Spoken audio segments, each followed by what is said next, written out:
Ingay-ingay dito. Ito, maingay na kambing. Yan. Yan si Tigong, oh.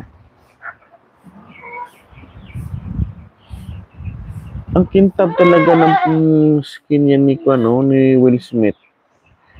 Tingnan niyo, ang kintab-kintab ng kanyang skin. Kanyang balahibo.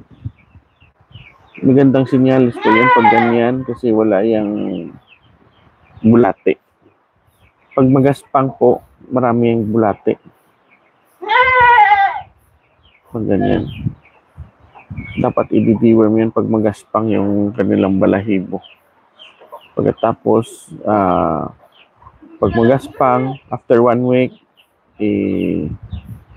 after 2 weeks pala, sorry. After 2 weeks, follow up kayo ng deworm. Pagkatapos, kung magaspang ka rin, after 1 week, follow up tayo hanggang mag-shiny na po yung kanilang balahibo. Yan po. Mayroon ako ditong sample, may kambing ako dito na yung iba, bawal kasi yung pagbuntis. Hindi bawal po i-deworm pagbuntis. Dapat hindi buntis.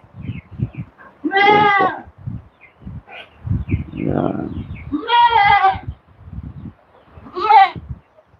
Yan o.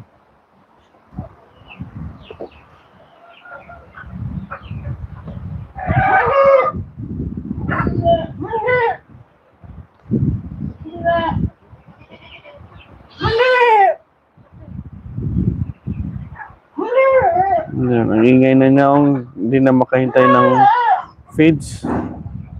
Ayan na si RB. Pati mga manok doon, guys. Si RB pala, false alarm. Pati mga manok doon naghihintay ng feeds. Yan. Nilalagyan namin yan ng vitamins, guys, yung feeds. Nilalagyan namin yan ng vitamins. At saka may niyog. May cattle feeds. Yan po ang pinapakain namin sa aming kambing. Hindi kami nagpapakain yung hagmas. Yung iba gustong pakain sa mga cattle, baka at saka kambing, yung hagmas.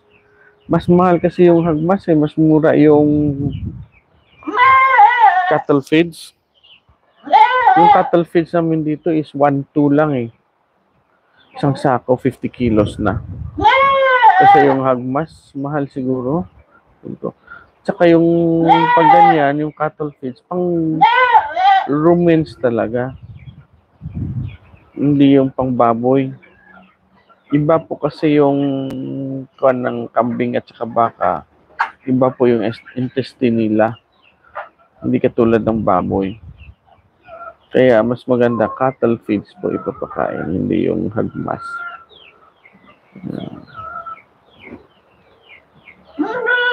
You know? Hintay na sila. Minimix pa yan ni RB kasi. Yung feeds, minimix niya pa yan. Yun po.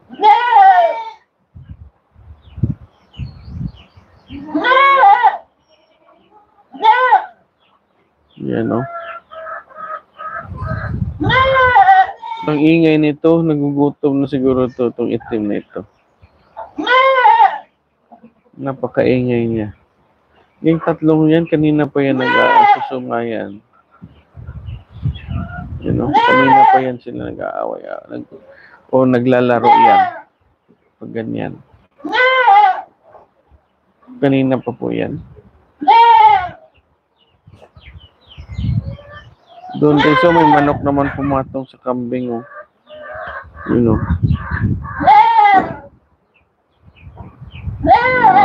Pumatong naman siya kay Panda. You know. Pumatong naman siya kay Panda. Hindi sila inaaway yung manok ito pag pumapatong sa ating kambing. Ayan na guys. Ayan na si RB, oh. Isang ganon. Isang ganon yung pakain natin. Okay na, RB.